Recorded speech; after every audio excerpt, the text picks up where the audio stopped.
Hello Libra, Sun, Moon, Rising, and Venus signs. Kamusta kayo?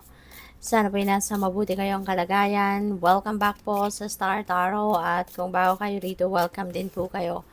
Please subscribe, like, share my videos, and leave me a comment kung nakaresonate po kayo. Thank you. So, first message ni Libra, we have love, deep affection, and caring. Ayan. So, pwedeng kayo to that is going to express more love and you're going to express your deep affection and care, no, para sa mga mahal mo sa buhay sa ngayon. Or pwede rin na kayo yung magiging receiver ng affection na to, ng love and care of other people. So, which is good. Romance is in the air. Pwedeng kayo nga, no? Pwedeng kayo ang makakaramdam nitong pagmamahal, pag-aalaga, pag-aaruga ng mahal mo sa buhay. 'Di ba? Kasi pwede, no, na yung person mo is going to show his or her love talaga sa'yo sa ngayon. Ipaparamdam niya sa'yo kung gaano kanya kamahal, gaano ka kahalaga sa kanya. No? Kaya yung pag-aalaga, pagmamahal, talaga ipapakita niya sa'yo. We have key, successful outcome to your problems, which is really good. No? So, magkakaroon na siguro dito ng solusyon, ano, ang inyong mga problema. Kung ano man itong mga pinagdadaanan ninyo, maybe ngayon mapagtatagumpayan mo na at magkakaroon na ito ng magandang resulta. So, what else? We have older man, Libra.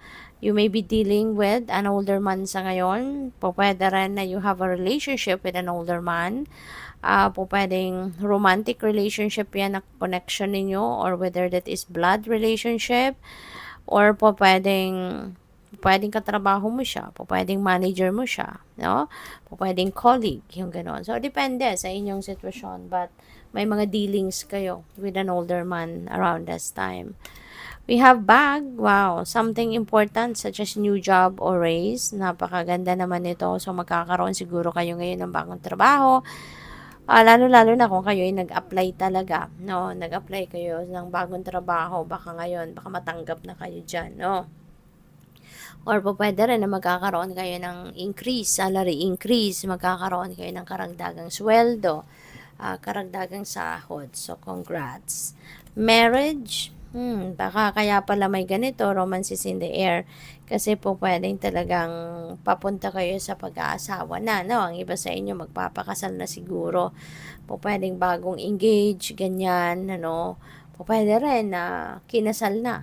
Diba? Ang iba sa inyo, baka bagong kasal talaga. Kaya, sobrang ano pa kayo, sobrang nasa cloud 9 pa kayo, no? So, what else? We have clouds, temporary problems. Ayan. So, pwede, no, na yung itong successful outcome to your problems. Baka, ito na yun, no, na napagtagumpayan nyo na itong temporary problems na ito. Kaya, mas magiging maluwag na ang pakiramdam ninyo, no? Magiging maluwag na yung takbo ng isip ninyo, mas magiging relax na kayo sa ngayon, no? So, we have tankard, celebration, fun, enjoyment. Pwedeng yung celebration na to, baka yung wedding party na yan, ano? Or baka may engagement party, wedding party, pwedeng ganon. Or maybe ang iba sa inyo dito, baka nagse-celebrate na kayo ng wedding anniversary ninyo, you know? Or monthsary, pwedeng may ganon. So, you're just gonna have fun, no? Have fun and enjoy kasi deserve naman nating lahat, 'di ba? Ang magkaroon tayo ng ang magsaya, you know, lalo-lalo na kung meron tayong mga achievements. Pwede rin na kayo yung mag-host ng mga ganitong celebration or baka pwedeng may imbitahan din kayo sa mga selebrasyon ng kung sino man, no? Kaya have fun and enjoy. What else? We have mountain, major challenge to overcome. Meron ditong mga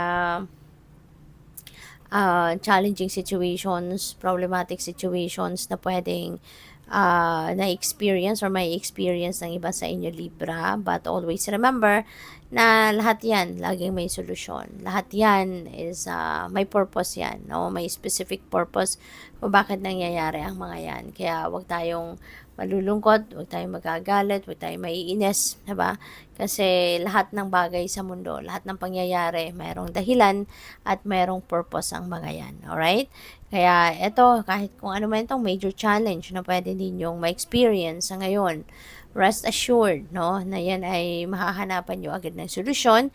Ang importante lang dito, kapag alam mo na kung ano yung problema, wag mo nang tambayan ng problema, bagkus mag-take action ka agad, isipin mo agad, 'di ba, kung ano yung magagawa mo para malagpasan mo yung challenge na ito, no?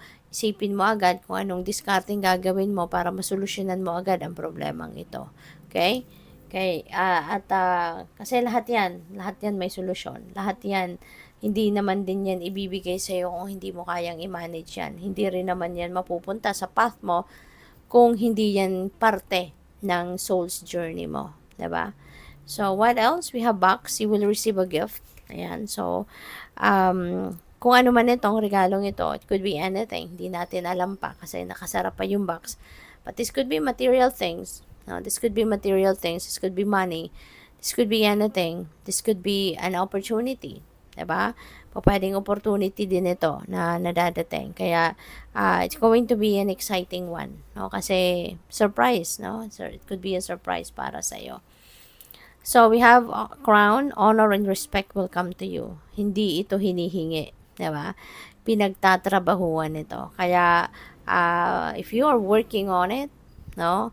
For sure, makakamit mo din ito.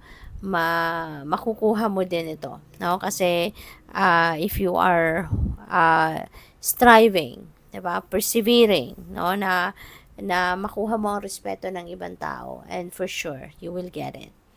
We have fair man, dealings or relationship with a man with blonde, gray, or white hair. So, this could be anyone. Baka jowa mo to, boyfriend mo, asawa mo, mandiligaw mo, pwedeng manager mo, colleague mo. So, depende sa inyong sitwasyon. But definitely, you will be dealing with a fair man. Baka makikilala mo pa lang ito, baka bago pa lang, 'di ba? So, depende yan sa inyong sitwasyon. Good luck. Thank you for watching. Love and light. Namaste.